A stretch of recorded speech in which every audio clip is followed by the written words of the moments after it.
आपके दिमाग में सोने की ईंट वाले बाबा बनने का ख्याल आपके ख्वाब में कैसे आया? गरीब तो गरीब, अमीर से अमीर भी दुखी और परेशान है। आपके हिसाब से आपने किन किन लोगों को मोटिवेट करा आज तक? डॉक्टर, इंजीनियर, वकील। आपको किसने मोटिवेट करा इतना सोने की ईंट बाबा बनने के लिए? मेरे पिताजी स्वर्गीय श्री घीसाराम खंडेलवाल। जिस तरह से जो आप काम कर रहे हो ये बहुत आउटडेटेड हो गया। Nothing is impossible in this world but you should have keen desire to do. तो आपको ये लगता है ये एमएलएम कंपनी टाइप चला रहे हो आप? ये कोई एमएलएम नहीं है, आपको कुछ नहीं मिलेगा इसका। तो जब इन लोगों से मिलते हैं आप तो इनको कैसे मोटिवेट करते हैं कि यूट्रस ट्रांसप्लांट होना था। हेलो एवरीवन, मेरा नाम है आयुषा, मैं हूँ टॉप फील का फाउंडर। वैसे तो हम हमारे स्टूडियो में इंटरव्यू कराने के लिए फीस लेते हैं। बड़े बड़े कॉर्पोरेट बिजनेसमैन, डॉक्टर्स का इंटरव्यू जब हम करते हैं तो उनसे हम पैसे लेते हैं, चार्ज करते हैं उनकी एडिटिंग के लिए। लेकिन आज हम जिस शख्स को बुलाने वाले हैं उनको हमने 3 से 4 बार कोशिशें करने के बाद उनका समय मिल पाया है। और इतने समय उनके साथ पॉडकास्ट करने का बड़ी इच्छा थी मन में, लेकिन उसके बाद उनका टाइम नहीं मिल पा रहा था। लेकिन फिर भी हमने आखिरकार उनका समय मिल गया। और आखिर में मैं उनको बुलाना चाहूँगा, यानी कि उनके नाम के आगे हमेशा स्वर्गीय लगता है, यानी स्वर्गीय राजेंद्र खंडेलवाल जी जिनका नाम है। तो आइए स्वागत करते हैं राजेंद्र खंडेलवाल जी का। सर कैसे हैं आप? बहुत बढ़िया। आई am the richest and happiest person on earth and you can be।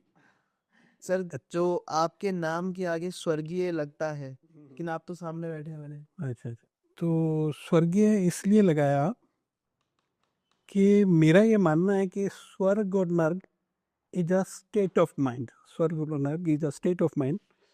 स्वर्ग और नर्क स्व ना तो आपकी तन स्थिति है ना धन स्थिति। स्वर्ग और नर्क आपकी मन स्थिति होती है। तो अगर आपके मन में स्वर्ग है, आप तनाव से रहित हैं, आपके विचार, आपकी सोच पॉजिटिव और आप तनाव से रहित रहते हैं, तो आप स्वर्ग में ही रहते हैं। और मैं हमेशा स्वर्ग में रहता हूँ। इसीलिए मैं बोलता हूँ I am the richest and happiest person on earth और I am living in a heaven. मैं हमेशा स्वर्ग में ही रहता हूँ। इसीलिए मैं स्वर्गवासी श्री राजेंद्र खंडेलवाल लिखता हूँ। तो आपके दिमाग में सोने की ईंट वाले बाबा बनने का ख्याल आपके ख्वाब में कैसे आया? कैसे आया? आयु जी, दरअसल मैं देख रहा हूँ कि चारों तरफ आज की तारीख में यूट्यूब, टेलीविज़न पर बाबा मोटिवेटर्स, बाबा प्रवचनकर्ता, कथा भागवत प्रवचनकर्ताओं की भीड़ होने के बावजूद भी गरीब तो गरीब, अमीर से अमीर भी दुखी और परेशान है। ठीक है, तो इन सब को देख के मेरे मन में एक ख्याल आया कि क्यों ना कोई एक ऐसी संस्था बनाई जाए। मेरा ये मानना है कि जितने भी मोटिवेटर्स हैं या जितने भी प्रवचन करता हैं, कोई तो शरीर को स्वस्थ रखने का तरीका बताता है, कोई मन को स्वस्थ रखने का तरीका बताता है और कोई धन से अमीर बनने का तरीका बताता है। इन सब को देखकर मेरे मन में एक ख्याल आया कि क्यों ना कोई एक ऐसी संस्था बनाई जाए जो आपको शारीरिक, मानसिक, आर्थिक और सामाजिक यानी चारों तरह से मजबूत बनाए। मेरा ये मानना है कि जिंदगी के तंबू के 4 ही बैम्बू हैं, 4 पिलर्स हैं, शारीरिक, मानसिक, आर्थिक और सामाजिक। और मेरा ये मानना है कि मेरी निगाह में दुनिया में अभी कोई भी एक ऐसी संस्था नहीं है जो आपको चारों तरह से मजबूत बनाए, यानी कि चारों तरह से मजबूत बनाए और सच में सोने की ईंट जितनी वैल्यू दे। इसीलिए मैंने उम्मीद नामक संस्था का निर्माण किया, जो लोगों की ज़िंदगी को सच में स्वर्ग बनाती है और उनको शारीरिक, मानसिक, आर्थिक और सामाजिक चारों तरह से अमीर बनने के तरीके सिखाती है। उनको इज्जत, पैसा, प्यार, मान सम्मान और आत्मसम्मान, ये सारी चीज़ें प्रोवाइड कराती है। मतलब इतनी वैल्यू देती है जितनी एक सोने की ईंट से भी ज़्यादा वैल्यू देती है। इसीलिए मैंने अपनी संस्था का मेरी संस्था का नाम तो वैसे तो उम्मीद है, और मैंने अपना नाम बाबा सोने की ईंट वाला इसलिए रखा कि मैं हीरा है सर। अभी मैं जो भी देता हूँ वो उसकी वैल्यू सोने की ईंट के बराबर है। कितने लाख का सोना है ना पूरा? ये बताइए हमारे, ये है इंटरेस्टिंग। ये इंटरेस्टिंग क्वेश्चन, ये समझो 120 ग्राम के आसपास होगा, और आज की तारीख में क्योंकि सोने का रेट बहुत बढ़ चुका है, तो आज की तारीख में समझो 18 साढ़े 18 लाख रुपए का होगा। अच्छा। अच्छा, मैं ये पहनता नहीं हूँ, दरअसल मैं पहनता नहीं हूँ। तो मेरे को प्रॉब्लम क्या है कि अब मेरे वीडियोस को देख करके कुछ लोगों के कमेंट आए, कमेंट बॉक्स में कमेंट आए कि यार तुम सोने की ईंट वाले बाबा कहलाते हो, सोने की ईंट बेच रहे हो, तुम्हारे हाथ में एक भी अंगूठी नहीं है। तो उनका सवाल भी जायज़ है। तो मैं नहीं पहनता, लेकिन मुझे आज मैं मजबूरी में ये पहनना पड़ता है जब मैं शूट करता हूँ। जब मेरी शूटिंग होती है, प्रोग्राम होता है, तो मजबूरी में पहनना पड़ता है, जनरली मैं नहीं पहनता। तो इसलिए इसकी वर्थ होगी लगभग 18 लाख, 18 साढ़े 18 लाख, क्योंकि ये 125 ग्राम के आसपास, ये चारों पांचों चीज़ें जो मैंने डाल रखी है 125 ग्राम के आसपास है। आपके हिसाब से आपने किन किन लोगों को मोटिवेट करा है आज तक? मेरे हिसाब से मेरे पास सभी तरह के लोग आते हैं, डॉक्टर, इंजीनियर, वकील, सीए, बीए, एमबीए, सभी तरह के क्लाइंट्स के, सभी तरह के लोगों के क्वेरीज आती हैं, और सभी तरह के लोग जो मुझसे सलाह लेते हैं, तो सभी को मैंने एंटरटेन किया। तो जब इन लोगों से मिलते हैं आप, तो इनको कैसे मोटिवेट करते हैं कि इनके लाइफ में बैनर कर सके ये? और मोटिवेट करने का देखिए, हमारे एक कंसेप्ट है, हमारे हमने एक 4 प्रोग्राम डिज़ाइन किए हैं: basic, advance, corporate and create for wealth. Basic में हम आपको, आप कौन हैं, आप सच में आप कौन हैं, क्या क्या चाहते हैं, और जो कुछ भी आप चाहते हैं वो मिलेगा कैसे, ये सिखाते हैं। ठीक है। एडवांस में हम आपको आपके दोस्त, दुनिया, दुश्मन और पैसा और पैसों के महत्व के बारे में बताते हैं। कॉरपोरेट में आपको शारीरिक, मानसिक, आर्थिक और सामाजिक रूप से मजबूत बनने की थ्योरी बताते हैं। और क्रिएट फॉर वेल्थ में अगर आप में इच्छा और योग्यता है, तो आपको शारीरिक, मानसिक, आर्थिक और सामाजिक रूप से सच में अमीर बना के दिखाते हैं। ये हमारा पूरा कॉन्सेप्ट है। तो पहला जो हमारा प्रोग्राम होता है वो चाय, नाश्ते और खाने के साथ बिल्कुल फ्री होता है। ठीक है। तो मेरा ये मानना है कि अगर इंसान को ये 3 बातें पता लग जाए कि सच में वो कौन है, सच में वो कौन है, क्या क्या चाहता है, और जो जो भी वो चाहता है वो उसे मिलेगा कैसे, तो जिंदगी की 70% समस्याएं तो खत्म हो जाएंगी। और मेरा मानना है कि 70% समस्याएं मनी रिलेटेड नहीं होती, माइंड रिलेटेड होती है। करेक्ट। 70% समस्याएं जिंदगी की मनी रिलेटेड नहीं होती, माइंड रिलेटेड होती हैं। सही बात है। जितनी समस्याएं मा- जिंदगी की जितनी समस्याएं हैं उनका कारण 3 है: अज्ञान, इंसान और हैवान। और जो 70% समस्याएं होती हैं वो सिर्फ अज्ञानता की वजह से पैदा होती है। और जो सबसे बड़े 3 अज्ञान हैं वो यही है कि सच में मैं कौन हूँ, क्या क्या चाहता हूँ, और जो जो भी मैं चाहता हूँ वो मुझे मिलेगा कैसे। और मेरे मानना है कि दुनिया में कोई भी, सभी लोग जितने भी मोटिवेटर्स, यूट्यूबर्स, मोटिवेटर्स, ज्ञानी, संत, महात्मा जो भी हैं, जो भी टेलीविजन या यूट्यूब पर हैं, वो बीच से शुरू करते हैं और बीच में ही खत्म कर देते हैं। हम ए से शुरू करते हैं, ए से मतलब ए से शुरू करते हैं और जेड तक सिखाते हैं। ए से मतलब ABC में हम ये सिखाते हैं कि आप कौन हो, क्या चाहते हो और कैसे मिलेगा। ये पूरी दुनिया में कोई ये नहीं बताता कि आप कौन हो, क्या चाहते हो, और जो चाहते हो कैसे मिलेगा। अगला सवाल बड़ा इंटरेस्टिंग है मेरा आपसे। बदमलिए आपने कितने लोगों को अभी अभी तक अमीर बना दिया है, मतलब सोने की ईंट दे दिया? सर, मैं आपको अब बताता हूँ कि क्या नाम आपका, आयुष जी। हमारा ये कंसेप्ट अभी अंडर कंस्ट्रक्शन है, इस पर हम काम कर रहे हैं। हमने प्रोग्राम्स कंडक्ट किए और लोग आने लगे। तो पहले हमने समझो 24 लोगों का सेटअप लगाया, 24 लोगों को हमने ये दिया, और हमने 1 हफ्ते तक प्रोग्राम करके देखे, लोग आने लगे। तो जब हमने देखा कि इसकी इतनी वर्थ है, लोग इसको पसंद कर रहे हैं, तो मैंने देखा कि मुझे लोगों को समझाना है, बोलना है। अब मेरे सामने एक बैठा हो या 1000 बैठे हो, मुझे मेहनत तो उतनी ही करनी पड़ेगी। तो हम, किसी ने कहा कि बोलने से पहले सुनने वाले तैयार करो। करेक्ट। बोलने से, तो अब हम क्राउड क्रिएट करने लग रहे हैं। मेरे कहने का मतलब हमने इसकी बुकिंग शुरू कर दी है। और बुकिंग में आप हाँ, बुकिंग का ऐसा प्रोसीजर है कि हाँ, स्क्रीन पे हमारा नंबर फ्लैश हो रहा है, आप उस नंबर पे कॉल कीजिए, और पहले सबसे पहले तो बुकिंग बाद की बात है। सबसे पहले आपके मन में जितने भी शक सवाल हैं, म हमारे ऊपर बिल्कुल भी यकीन मत करिए।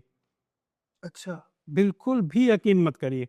हम झूठे और बेईमान हो सकते हैं। तो सोने की ये तो टंगियाँ ही लग जाता है। हम इसीलिए हमने नंबर दिया हुआ है स्क्रीन पे, उस पर बात करिए और आपके मन में जितनी भी क्वेरीज हैं पहले उन क्वेरीज को क्लियर कीजिए, अपने सवाल पूछिए कि जो भी आपके मन में शक शंकाएं उठ रही है उन सवालों को पूछिए। ठीक, उसके बाद हम आपको बताएंगे कि आपको किस तरह से इस प्रोग्राम में एंट्री मिलेगी। पहला प्रोग्राम बिल्कुल फ्री है, लेकिन वो सिर्फ उन लोगों के लिए है जो पहले क्वेरी क्लियर करके और पहले हम हाँ हाँ एनरोल करेंगे।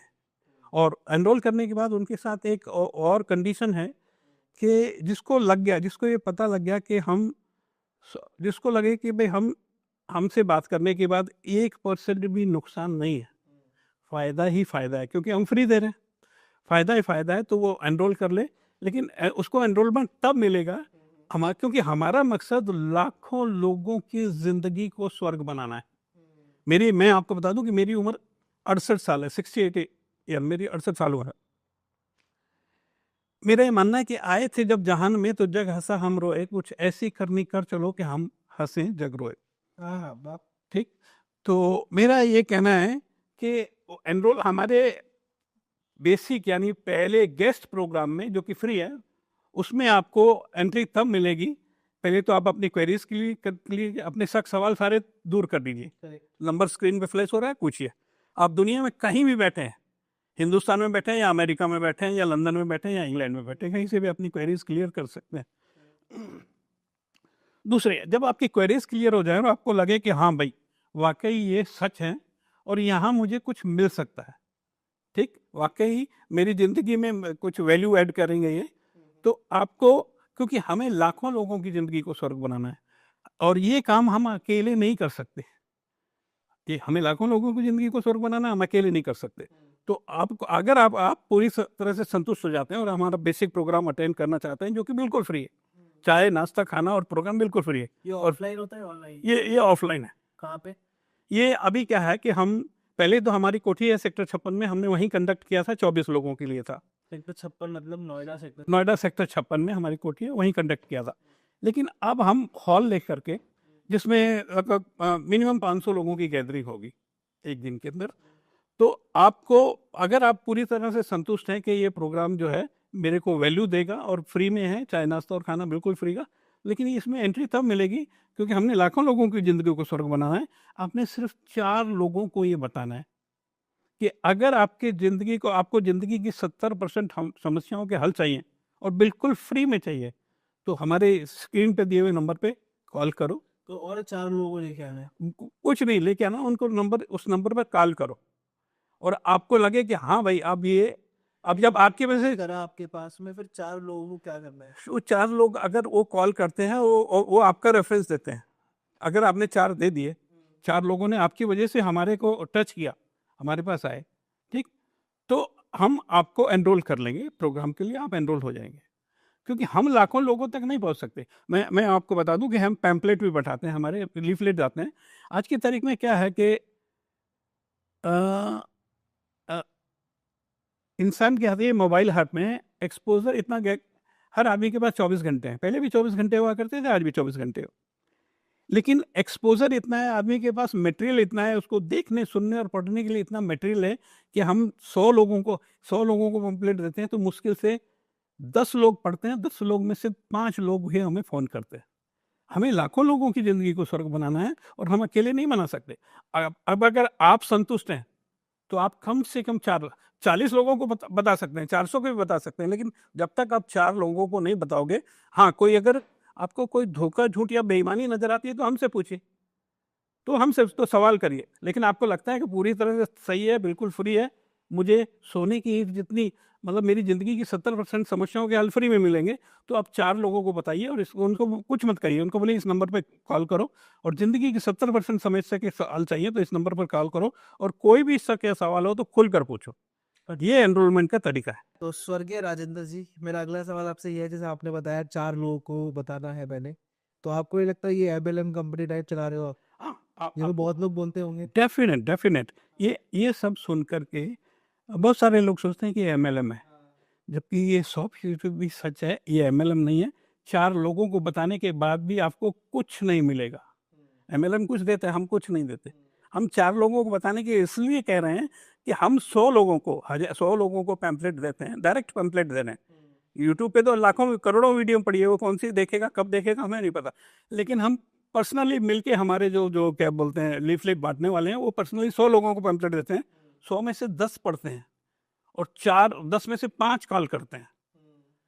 अब अगर आप संतुष्ट हो गए, आप सेटिस्फाई हैं कि भाई यहाँ जाने से मुझे मेरी 70% समस्याओं के हल मिल रहे हैं और फ्री में मिल रहे हैं और चाय नाश्ता खाना भी मिल रहा है। बाद में इंसान अपने आप करता ही है ऐसा, मतलब अगर कोई सुनने आता है आपको, उसको अच्छा लगता है तो वो रेफर करता नहीं सर, वो फिर बाद में तो आगे के प्रोग्राम पेड भी है, लेकिन ये फ्री है। ये फ्री इसलिए है कि आपने हमारी रीच को बढ़ाना है, आपने लोगों की जिंदगी को स्वर्ग बनाने में मदद करनी है। क्योंकि आज ये कोई एमएलएम नहीं है, आपको कुछ नहीं मिलेगा इसका। पहले आप जानते हैं कितने फ्रॉड्स हुए हैं। डेफिनेट यहाँ तो हमारे भारत में 2 चीजें से बहुत डरते हैं लोग। पहला तो अच्छी कंपनी कौन सी है, हाँ क्योंकि बहुत लोगों ने धोखा दिया है, और अच्छा बाबा कौन सा है।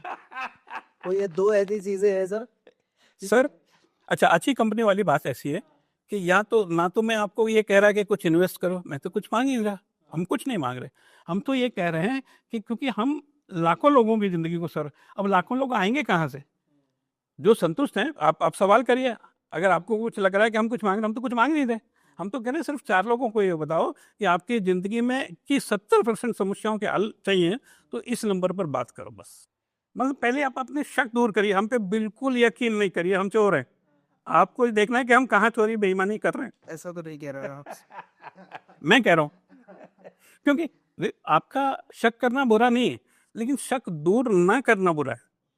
शक करना चाहिए, शक तो बिल्कुल करना, किसी पर यकीन मत कीजिए। टाइम से कर रहे हैं सर आप हाँ। चीजें ऐसे तक। हम 2010 से स्टार्ट किया है हमने ये कॉन्सेप्ट। 2010 से मैंने ये कॉन्सेप्ट डिजाइन किया। तो लेकिन अभी तक 1-2 लाख लोग तो हो जाने चाहिए थे। सर पहले तो क्या है कि मैंने 4 किताबें लिखी। सच में पहली किताब है जमीन से आसमान तक, दूसरी है कि आत्मविकास, तीसरी सेल्स ट्रेनिंग, और चौथी है सच में अमीर बनाने के धनी सच में अमीर बनाने के 365 आइडिया। 3 को मैंने पब्लिश नहीं कराया। ये चौथी जो मेरी किताब है सच में धनी बनाने के 365 आइडिया, ये मैंने पब्लिश करा दिए। और इसके अंदर हम 365 दिन के 365 आइडिया दे रहे हैं। इसके अंदर 450 आइडिया है, लेकिन हम 365 क्लेम कर रहे हैं। नहीं, बहुत अच्छा कर रहे हैं सर। बस मेरे को ये था कि कुछ लोग ऐसे जो आपने जिनके साथ कुछ ऐसा करा हो, जिनकी वाकई जिंदगी में बहुत ज्यादा चेंज आया हो, कोई ऐसी स्टोरी अगर आप बताना चाहें तो सर अब एक स्टोरी मैं आपको बताता हूँ। प्लीज। मैं और क्लियर कर देता हूँ कि दरअसल हमारा मकसद लोगों की जिंदगी को स्वर्ग बनाना है। उन्हें इज्जत, पैसा, प्यार, मान सम्मान और आत्मसम्मान, 5-6 चीजें हो गई। इज्जत, पैसा, प्यार, मान सम्मान और आत्मसम्मान, ये सब दिलाना। ये 6 चीजें हो गई। ये 6 चीजें कोई आपको प्रोवाइड नहीं कराएगा। कलयुग में ये मिलना तो डेफिनेट यही तो चाहिए, इज्जत, पैसा, प्यार, मान सम्मान। अच्छा ये दिलाना है। दिलाना से मतलब फ्यूचर में दिलाना है, आज नहीं। अच्छा अब मैं आपको बताता हूँ कि जो स्टोरी आप जानना चाह रहे हैं वो स्टोरी है कि मेरा एक दोस्त, एक क्लाइंट था, एक जो कस्टमर था, वो पहले नोएडा में सर्विस करता था। उसने हमसे कांटेक्ट किया और हमने उसकी ज़िंदगी को स्वर्ग बनाने का काम किया। हमने उनको अपने चारों प्रोग्राम दिए और वाकई वो अच्छा, लेकिन प्रॉब्लम हो गई उसकी। वो नोएडा में रहता था, उसकी नौकरी छूट गई।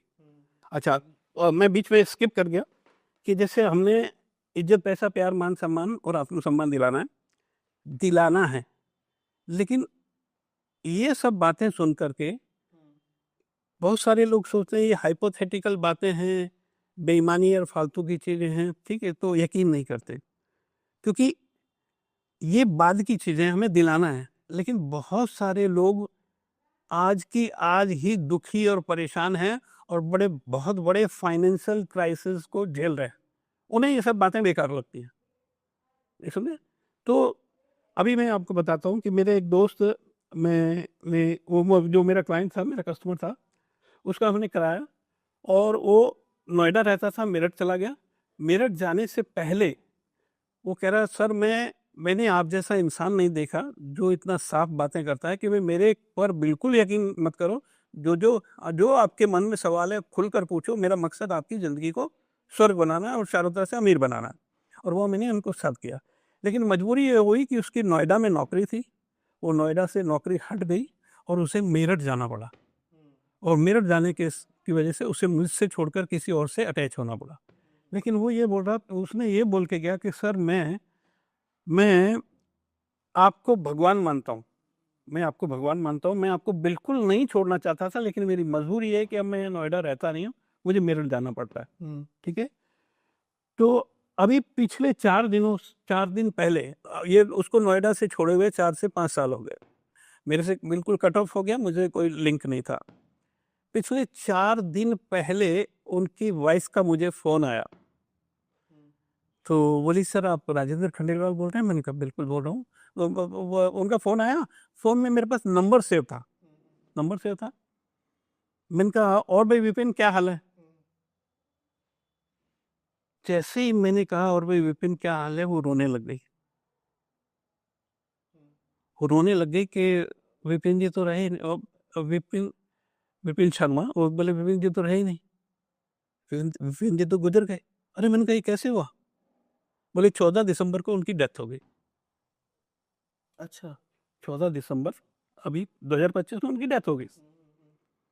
डेथ हो गई और वो मुझे ये बता के गए थे कि जिंदगी में कभी भी कोई दुख परेशानी या कुछ भी हो तो ये राजेंद्र खंडेलवाल जी हैं, इनसे सलाह मशवरा करना। तो मैंने कहा ये हुआ कैसे? बोले हार्ट अटैक, 35 या 38 साल की उम्र रही होगी और हार्ट अटैक आ गया। और अब वो जो लेडीज है, वो बहुत समझो बुरी कंडीशन में आ गई। उसके 3 बच्चे हैं, एक बेटी है और 2 बेटियां। नहीं, एक बेटी है और 2 बेटे हैं। अब वो लोगों के घरों में खाना बना रही है, उसकी फाइनेंशियल कंडीशन बहुत ख़राब है। तो वो बोल रही है कि सर मेरी कुछ, मतलब उन्होंने कहा था कि इनसे सलाह मशवरा करना, ये तुम्हारी ज़रूर कुछ ना कुछ मदद करेंगे। तो इस तरह की स्टोरी, मतलब जो मेरा कस्टमर था, जो मुझसे जुड़ा था, तो वो मुझे भगवान मानता था, वो अपनी वाइफ को बता के गया, वो दुनिया से चला गया। अच्छा। अब वो पत्नी वो मुझसे कह रही कि मेरे लिए कुछ करो, वो बिल्कुल हैंड टू माउथ आ गई, बिल्कुल ज़ीरो हो गई। तो मैंने ये देखा कि इज्जत, पैसा, प्यार, मान, सम्मान और आत्मसम्मान से पहले कई बार ऐसा होता है कि आदमी आज की आज बुरे हालत, मतलब फाइनेंशियल क्राइसिस जूझ रहा है, उसे कुछ मदद चाहिए, उसे कुछ हेल्प चाहिए। तो पिछले दिनों मैंने एक ड्राइव शुरू की, एक लड़की का यूट्रस बदलना था। अच्छा। यूट्रस ट्रांसप्लांट होना था। मैंने देखा था आपके भाभी जी जा रहे थे सबके पास। यूट्रस ट्रांसप्लांट होना था। तो मेरे मन में आइडिया आया यार ये कि अच्छा उसका कोई सुनने वाला नहीं, या मतलब सब उस चारों तरफ से उसको ताने मिलते थे और कोई सुनने वाला नहीं था, कोई मदद करने वाला नहीं था। और यूट्रस ट्रांसप्लांट पे बहुत लंबा 8-10 लाख रुपए का खर्चा था। अच्छा। अब एक अकेला आदमी 8-10 लाख रुपए तो दे नहीं सकता। तो मैंने कहा यार मैं क्या कर सकता हूँ? मैंने सोचा क्या कर सकता हूँ? तो मेरे मन में एक आइडिया आया कि क्यों ना मैं इसकी स्टोरी को अपने चैनल पे लाऊं और अपने अपने कॉन्टैक्ट्स में दिखाऊं। तो मेरे पास लगभग मोबाइल में 3 से 4 हज़ार 3 हज़ार कॉन्टैक्ट हैं।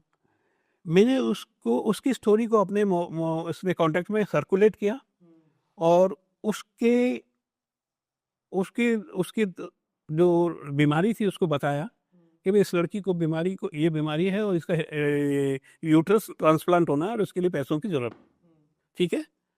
तो जो मदद कर सकता है, 10 रुपए से लेके 100 रुपए, 100, 200, 500, 1000 जो भी दे सकता है वो दे। और ये ड्राइव मैंने लगभग 7 या 8 दिन चलाई, 3000 लोगों पे ये ड्राइव चलाई। मेरे पास 10 रुपए से लेकर 10 रुपए भी आए, 50 रुपए भी आए, 100 रुपए भी आए, 195 रुपए आए, 200 रुपए आए, 250 रुपए आए, 500 रुपए आए, 1000 रुपए, 1100 रुपए आए। ठीक। और 5100 रुपए आए, इवन 11000 भी आए। कितना फंड लगा है? लगभग 34,000 रुपए के आसपास मैंने फंड करके 7 दिन के अंदर 3000 लोगों से। तो मेरे माइंड में एक आइडिया क्लिक किया कि यार अगर 3000 लोगों के से इतना फंड इकट्ठा हो सकता है और किसी की मदद हो सकती है, क्योंकि अकेला कोई 34,000 रुपये नहीं दे सकता, कोई 500 दे देगा, कोई 200 दे देगा। तो तो 34,000 रुपये में से मैंने उसको 20,000 रुपये का फंड डिलीवर कर दिया। 14,000 रुपये अभी पहली बार मैं उससे मिलना चाहता हूँ। 14,000 रुपये उसके मेरे पास पड़े हुए हैं, उसके लिए जो मैंने फंड क्रिएट किया।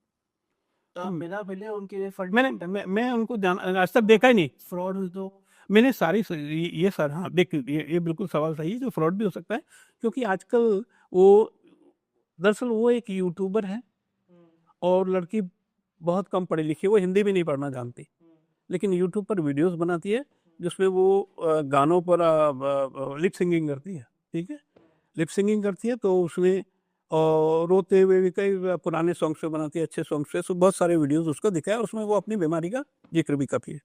अब उसको रोते हुए देख मेरे को बड़ा दर्द हुआ, मन में दर्द उठा, तो मैंने कहा कि क्या कंडीशन है। फिर मैंने लोगों से बातचीत की, बोले यार भाई आजकल बड़ा जो है इन पर विश्वास नहीं किया जा सकता, क्योंकि आंसू तो ग्लिसरीन से भी आ जा सकते हैं, झूठे भी होते हैं, और आजकल तो एआई आ गया, कुछ भी मतलब हंसते हुए आदमी को रोता हुआ दिखाया जा सकता है, ये फेक हो सकता है। 3-4 महीने की रिसर्च के बाद मैंने उनके पति का कॉन्टेक्ट नंबर मुझे मिला, मतलब जो पति से मेरी बात हुई और रेगुलर बात होती रही, 3-4 महीने कॉन्टेक्ट बात की। उन्होंने सारे पेपर्स मुझे दिखाए, और उन्होंने कहा कि मेरा वो क्या बस, अब हमने पहले हम अहमदाबाद गए, यहाँ पर कोई यूट्रस ट्रांसप्लांट का वो नहीं है, अहमदाबाद गए, वहाँ इलाज हुआ। पूना के लिए उसको डॉक्टर की डेट मिली, और 7-8 लाख रुपए का था। पेपर भी तो नकली बन जाते हैं। सब पेपर तो नकली बन जाते हैं, बिल्कुल ठीक है, बिल्कुल, ये बिल्कुल सही कहा कि हमने ये आजकल तो आप देख रहे होगे सोशल मीडिया में हर एक इंसान पैरिंग मांग बिल्कुल बिल्कुल आप सही कह रहे हैं कि पेपर भी नकली बन जाते हैं, लेकिन वो नहीं हुआ। जब वो ट्रेन में बैठ गए, पूना गए, पूना में मैंने गूगल में सर्च किया गैलेक्सी हॉस्पिटल, वहाँ वो पहुँचे हैं, ट्रेन में बैठ के गए। वो लड़की झुग्गी, मतलब हरिद्वार के से 15 किलोमीटर आसपास वो लड़की एक झुग्गी बस्ती में रहती है। वो ट्राइबल्स हैं जिनको बोलते हैं नाथ समुदाय, उसमें रहते हैं। तो वो पेपर्स दिखाए, वो पूना गए, ट्रेन का लगातार 36 घंटे का सफ़र, ट्रेन में रेगुलर सफ़र करते हुए पूना पहुँचे। लेकिन वहाँ वो सारी चीज़ें देखने के बाद मैंने ड्राइव शुरू की।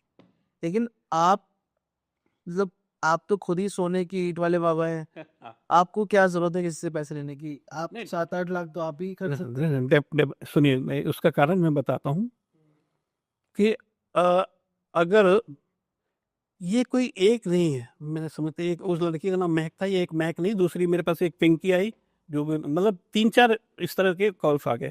तो मैं कहा यार ये तो सारी दुनिया की, मतलब दुनिया में बहुत लोग ऐसे हैं जो बिल्कुल, जो फाइनेंशियल क्राइसिस से जूझ रहे हैं, जिनके किसी ने, ऐसे लोग हैं जिनके बच्चों ने, ये ऐसा इंसान, ऐसा मर्द है जिसके बच्चों ने छोड़ दिया, जिसकी पत्नी ने छोड़ दिया, या ऐसी औरत है जिसका आदमी गुजर गया, फाइनेंशियली वो बिल्कुल जीरो हो गए, पढ़े लिखे भी नहीं है, उनको फाइनेंशियल नीड जरूरत है। अच्छा, अभी ऐसे कोई एक दो तो है नहीं, ये तो हजारों लाख, दुनिया में तो हजारों मिलेंगे, लाखों मिलेंगे, ठीक है। अब कोई एक आदमी तो सबकी मदद नहीं कर सकता, एक आदमी तो सबकी। तो मेरे मेरे मन में ये जो पहला ड्राइव चलाने के बाद मेरे मन में ये ख्याल आया कि यार इस तरह के बहुत सारे लोग हैं जिनकी मदद की जरूरत पड़ती है, और उनकी जांच करके अगर वाकई कोई किसी को मदद की जरूरत है तो उनको मदद की जाए। अब अकेला मैं तो नहीं कर सकता, मैं बताऊं, मैं चाहे कितना भी पैसे वाला हूँ, मैं मदद नहीं कर सकता, लेकिन मैंने कहा कि अच्छा, दुनिया में बुरे लोग भी हैं, अच्छे लोग भी हैं, ठीक है, जो मदद करना चाहते हैं, लेकिन मदद करने से पहले वो ये जानना चाहते हैं, क्योंकि झूठ फ्रॉड बहुत है, वो सच को देखना चाहते हैं। तो उसी के लिए मैंने ड्राइव शुरू की, और ड्राइव में मैंने बोल दिया कि आपको जितनी जांच करनी है मेरी करो, मैं इसके लिए कर रहा हूँ, ठीक। तो जो कुछ पूछना है, जो कुछ करो। तो और लोगों ने 36 तरह के सवाल किए। लोगों ने सवाल ये भी उठाए कि इस लड़की के बहाने तुम अपना घर भरने की कोशिश कर रहे हो। तो मैंने लड़की से वीडियो बनवा के डलवाया, ठीक है, और लड़की ने खुद वो कहा कि मैं ये अंकल जी मेरी मदद कर रहे हैं, मेरे लिए क्राउड फंडिंग कर रहे हैं, और उन्होंने 20,000 रुपये मुझे भेज दिए। बाकी इनके पास 10-12-14 हज़ार रुपये और आए हुए हैं, और वो भी मुझे ला के देंगे। आपको जब इतना ही यकीन है तो आपने पूरे पैसे क्यों नहीं भेजे? नहीं, अभी मुझे हरिद्वार जाना है, अभी फंडिंग और आ रही है मेरे पास, अभी भी फंडिंग, अभी मेरे पास फंड आ रहे हैं, मुझे हरिद्वार जाना है। अच्छा, उसके बाद मेरे मन में एक, उसके बाद एक लड़की पिंकी आई, और वो तो जो मेरी जानकार थी, मेरे कस्टमर। तो मुझे लगा कि यार ये तो दुनिया में बहुत बड़ी समस्या है, लोगों को, ऐसे लोग हैं जो बिल्कुल असहाय जाते हैं, जिन्हें पैसों की जरूरत होती है। आपके हिसाब से लॉजिक्स के साथ हम कैसे हेल्प कर सकते हैं? मुझे लगता है क्राउड फंडिंग खाली हाँ, इसका रास्ता नहीं है। हाँ, लॉजिक के साथ जो मुझे समझ आता है कि मैं इसको, मेरी संस्था का नाम उम्मीद है, उम्मीद आपकी हर उलझन को सुलझाने की। क्या करता है उम्मीद सर? उम्मीद आपकी हर उलझन को सुलझाने की, उसको चार तरह की उलझन होती है, शारीरिक, मानसिक, आर्थिक और समाजिक। उसके लिए मैं प्रोग्राम करता हूँ, basic, advance, corporate and grade four, ठीक है ना? अब इन सब के ये सारी बाद की चीजें हैं। उससे पहले ही कोई प्रॉब्लम में कोई मर रहा है तो उसके पास खाने को नहीं है, तो उसके लिए क्या किया जाए, मेरे मन में ये ख्याल आया। तो उसके लिए मेरे मन में ख्याल आया कि मैं इस संस्था को रजिस्टर कराने जा रहा हूँ, जिसके अंदर रजिस्टर करने के बाद ये ये 80C और 12A के अंदर, 80C के अंदर जो भी हमारे को जो भी पैसा वो देगा उसको 80C के अंदर टैक्स बेनिफिट, 80G के अंदर टैक्स बेनिफिट मिलेगा, और 12A के अंदर हमारे पास जो फंड क्रिएट होगा उसमें टैक्स नहीं लगेगा। ऐसा वो है, बहुत ज़्यादा अभी मुझे जानकारी नहीं है, लेकिन मैं इसको काम करने लगा हुआ हूँ। तो मैंने कहा जब मैं बिना अपने खाली 3000 लोगों से इतना फंड क्रिएट करके किसी की मदद कर सकता हूँ, और अगर मैं पूरी दुनिया में जाऊँगा और इसको मतलब गवर्नमेंट से रजिस्टर करा के इस पे काम करूँगा, तो बहुत सारा फंड इकट्ठा हो सकता है और बहुत सारे नीडी और ज़रूरतमंद लोगों की मदद हो सकती है। ये मकसद मेरा है। राजेंद्र जी, मेरा अगला सवाल आपसे ये है कि आपको किसने मोटिवेट करा इतना सोने की ईंट बाबा बनने के लिए, मार स्वर्गीय और सब कुछ इतनी सारी चीजों के लिए आपको किसने करा कि मोटिवेट किया ऐसा करिए ना? Definite, good question. ये सब हाँ, ये सवाल आपका अच्छा है, और ये सवाल का जवाब मैं बताना चाहूँगा। ये सब करने के लिए मुझे मोटिवेट करने वाले बहुत सारे लोग मुझे मोटिवेट करने वाले रहे, जिसमें सबसे पहले मेरे पिताजी स्वर्गीय श्री घीसाराम खंडेलवाल। उनसे मैंने स्वाभिमान सीखा। मेरे पिता श्री घीसाराम खंडेलवाल से मैंने स्वाभिमान से और कम खाकर और स्वाभिमान से जीना सीखा। दूसरे मुझे मोटिवेट किया मेरे चाचा स्वर्गीय श्री रामनिवास खंडेलवाल। मेरे चाचा से मैंने झुकना, हारना और माफी मांगना सीखा।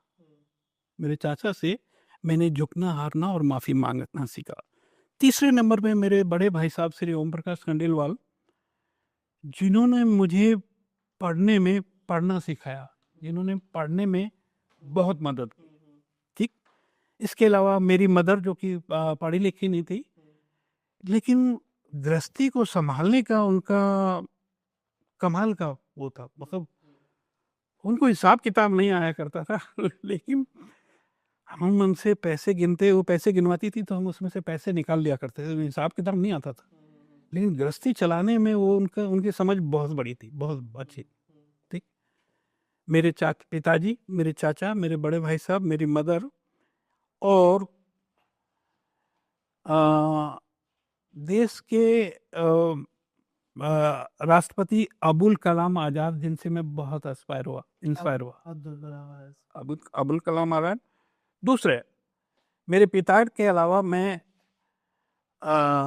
हिंदुस्तान के पहले या शायद दूसरे रहे होंगे प्रधानमंत्री लाल बहादुर शास्त्री, जिनसे मैं बहुत इंस्पायर रहा हूँ।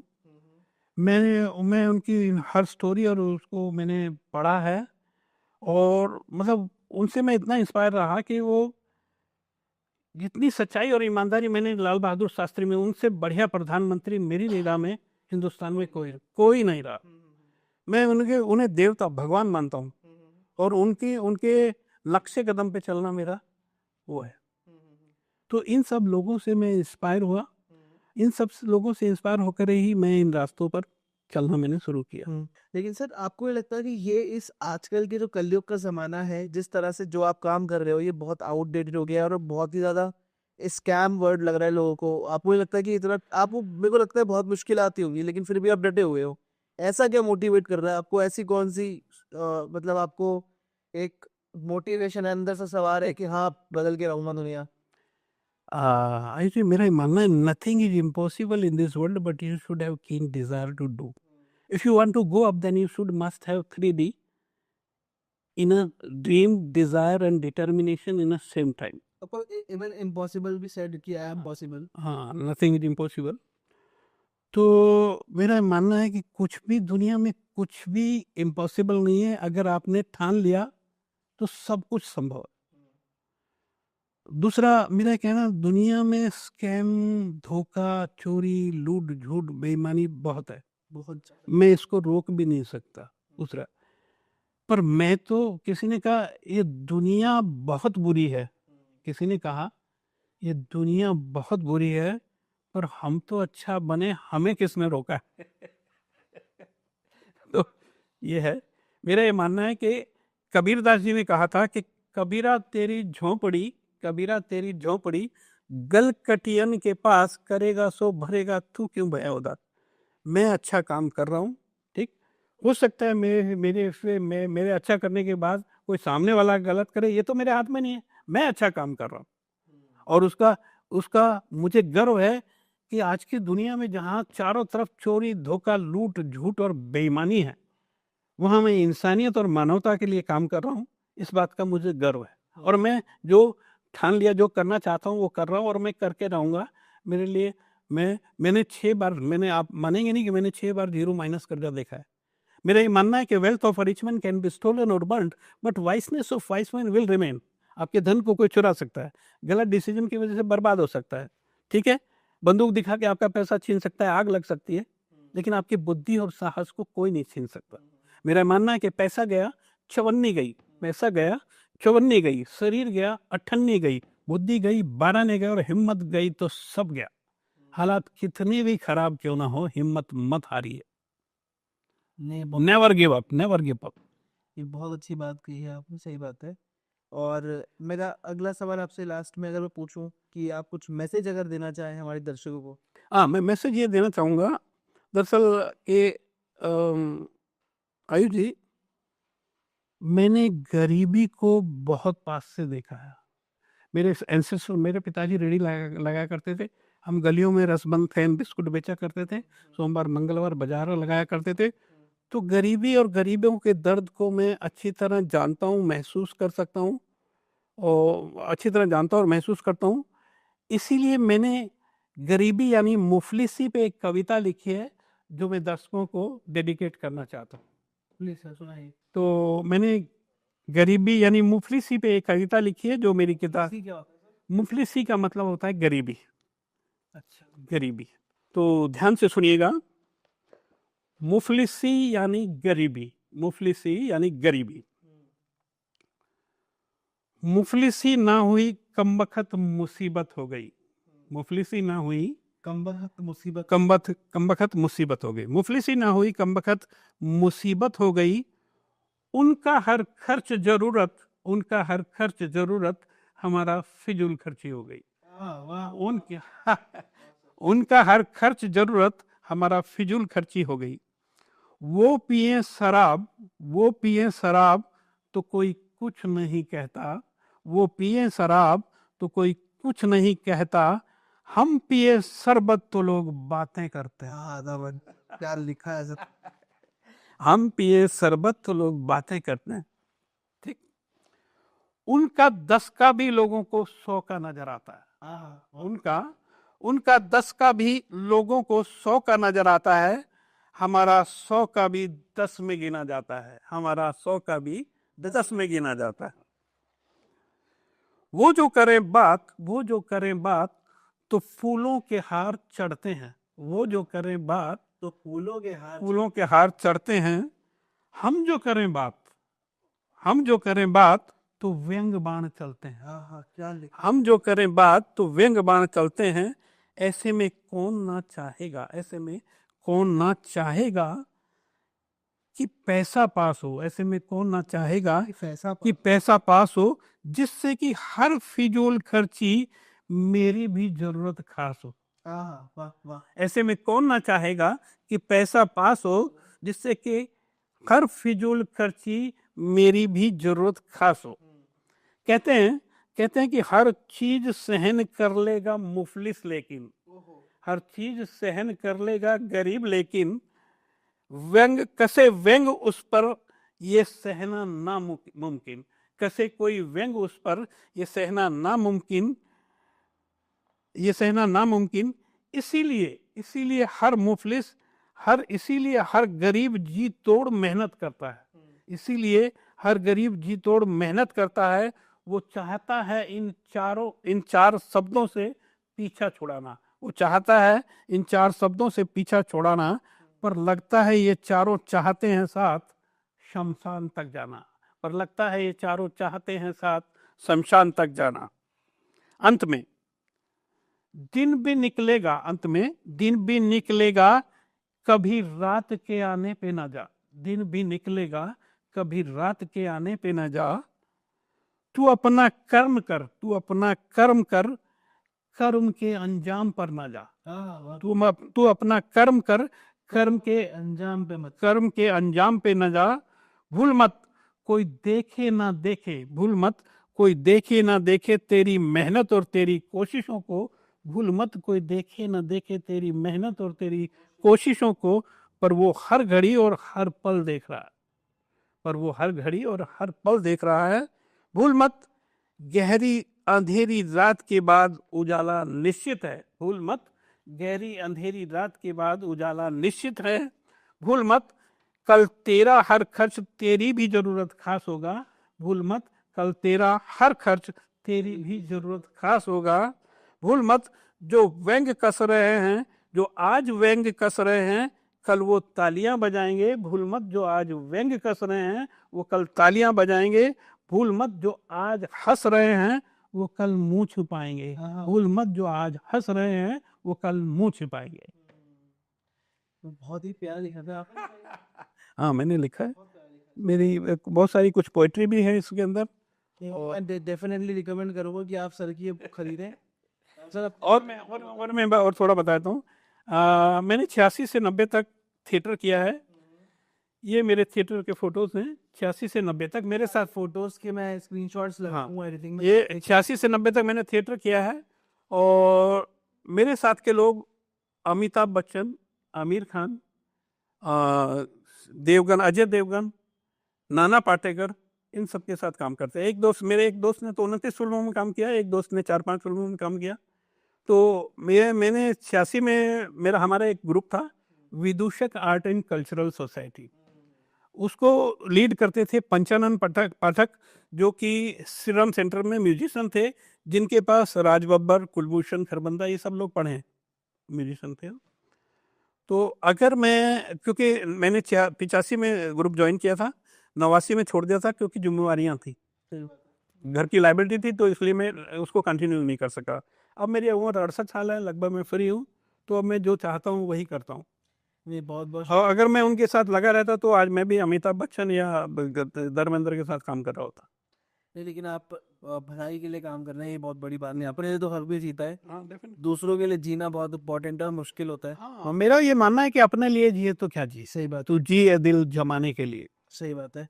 तो thank you so much Surinder sir हमारे पॉडकास्ट में पहले तो आने के लिए, बिकॉज पहले एपिसोड जिसने नहीं देखा है मैं लिंक डाल दूंगा डिस्क्रिप्शन में। हाँ, तो पहला एपिसोड जरूर, हाँ ये आप करिएगा, लिख पहले, ताकि आपको क्लैरिटी मिल जाए कि इस एपिसोड में सेकंड पार्ट में क्या बात हुई है, क्या नई बात हुई है, क्या मेंटल बात हुई है।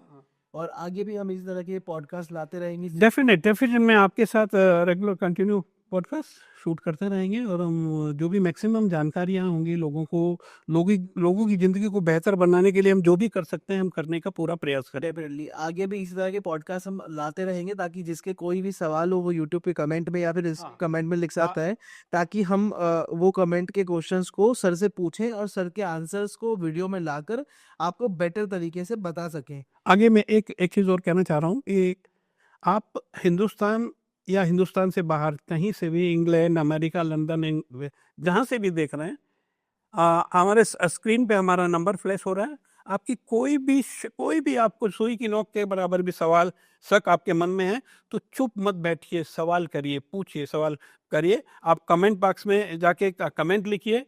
मैं आपको गारंटी देता हूँ कि मैं आपके लिखे हुए हर कमेंट को पढ़ूंगा, और जब भी मुझे समय मिलेगा मैं आपके हर कमेंट का जवाब देने की कोशिश करूंगा। और इसके अलावा ये, अगर आपको लगता है कि मैं कुछ गलत कर रहा हूं तो मुझे कमेंट सेक्शन में बताइए, मुझे फ़ोन कीजिए। प्लस अगर आपको लगता है कि मैं सही कर रहा हूं तो इसे अपने मोबाइल के हर कॉन्टैक्ट, हर ग्रुप में पहुंचा दीजिए।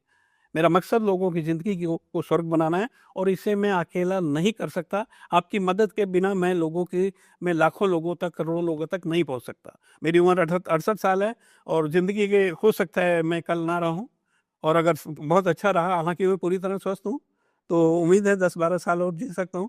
तो इन 10-12 सालों में मैं लाखों और करोड़ों लोगों की ज़िंदगी को स्वर्ग बनाना चाहता हूँ, लेकिन ये आपकी मदद के बिना बिल्कुल भी पॉसिबल नहीं है। नहीं, हम सब आपके साथ हैं सर, और एक अच्छे काम में सब लोग साथ आ ही जाते हैं, बड़े लड़ाई के बाद, लेकिन आ जाते हैं। हाँ, समय लगता है। तो thank you so much sir for coming our show. आप भी इस पॉडकास्ट को जितने भी लोग यहाँ तक सुनते गए प्लीज इस लाइक कमेंट शेयर करिएगा। इस वीडियो को ज़्यादा से ज़्यादा लोगों तक पहुँचाइएगा, क्योंकि मुझे लगता है इस पॉडकास्ट की ज़्यादातर लोगों को नीड है, क्योंकि बहुत सारी ऐसी बातें आज हमने करी हैं जो कहीं ना कहीं लोगों की ज़िंदगी से रिलेटेड है। सही हो या गलत, अब वो आपके ऊपर है। उसकी जान कीजिए, हाँ, जान कीजिए। और नंबर हम फ्लैश डाल देंगे, तभी भी सर को आप कांटेक्ट कर सकते हैं। अब वो आपको पता करना है कि सर फ्रॉड है या फिर सही। हाँ, वो ये आपका काम है, ये आपका काम। तो देखिए आँखें खुली रखिए। सही के साथ दीजिए। मैं भी इंसान हूँ, धोखेबाज हो सकता हूँ, बेईमान हो सकता हूँ। और ये आपका काम है जाँचना। सर तो सामने से ही बोल रहे हैं और फ्री है वैसे तो, पैसे ले रहे कुछ भी। तो thank you so much sir हमें पॉडकास्ट में आने के लिए। Lot of thank and sorry for taking a precious time. शुक्रिया, so आपने बहुत मेहनत की और मुझे अच्छी तरह से प्रेजेंट करने और दुनिया के सामने लाने की जो कोशिश की, उसका मैं दिल से शुक्रिया करता हूँ। Thank you so much. Lot of thank.